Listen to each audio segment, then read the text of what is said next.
محترم ناظرین، محترم سامعین، آپ دیکھ رہے ہیں اسلامک معاشرہ یوٹیوب چینل۔ تجدید نکاح یعنی نئے طریقے سے دوبارہ نکاح پڑھانا، اس کا مطلب کیا ہے اور یہ کب کب ہوتا ہے، اور کیا اس میں اسی طرح سے وکیل اور گواہ اور مہر وغیرہ کا ہونا بھی ضروری ہے؟ تو آئیے جواب سنتے ہیں۔ تجدید نکاح کا مطلب ہے از سر نو، یعنی نئے طریقے سے دوبارہ نکاح کرنا یا نکاح کو نیا کرنا۔ اس کی چند صورتیں ہیں۔ پہلی صورت، کوئی شخص اپنی بیوی کو ایک یا دو طلاقیں رجعی دے دی اور عدت گزرنے کے بعد اب وہ دوبارہ اسی کے ساتھ رہنا چاہتا ہے تو اب اسے نیا نکاح کرنا پڑے گا۔ دوسری صورت، شوہر اپنی بیوی کو ایک یا دو طلاق بائن دی، اب پھر رہنا چاہتے ہیں تو نئے طریقے سے نکاح پڑھانا ہوگا۔ عورت شوہر سے اس کی رضامندی سے خلا لے لے لیکن بعد میں پھر وہ پچھتائے اور ساتھ میں رہنا چاہیں تو اب ایسی صورت میں بھی نئے طریقے سے نکاح پڑھانا ہوگا۔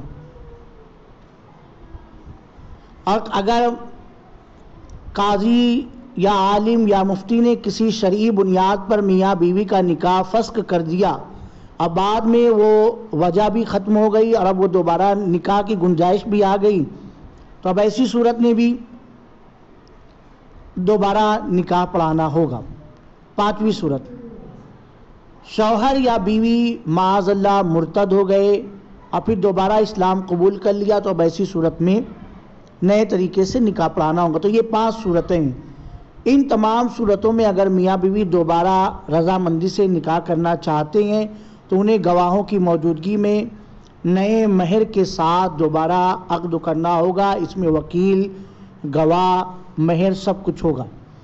لیکن ایک صورت ایسی بھی آتی ہے کہ جو احتیاطاً تجدید نکاح کی جاتی ہے، جیسے علماء کرام، مفتیان اعظام، اور کبھی ایسے ہی جانے انجانے میں لوگ یہ سمجھ لیتے ہیں کہ اب ہمیں نکاح دوبارہ کر لینا چاہیے، تجدید کر لینا چاہیے۔ تو تجدید نکاح فقہا نے لکھا ہے کہ لوگوں کو چاہیے کہ وہ مہینے یا 2 مہینہ میں ایک مرتبہ نکاح کی تجدید کر لیا کرے کہ غلطی میں ان سے کوئی کفریہ کلمہ سرزد نہ ہو گیا ہو۔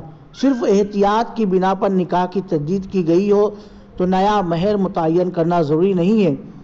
اور اس نفس نکاح یعنی تجدید نکاح والے میں مہر بھی لازم نہیں ہے جو احتیاط کے طور پر کیا جاتا ہے، لیکن اگر جو کفریہ کلمات بک دیے ہیں کھلم کھلا اور جو صورتیں 5 بتائی گئی، ان بنیادوں پر اگر نکاح کر رہا ہے تو مہر بھی دینا ہوگا جیسے اس کے گھر میں دیا جاتا ہے۔ باقی تفصیل ڈسکرپشن میں موجود ہے، آپ وہاں سے ساری چیزیں دیکھ سکتے ہیں۔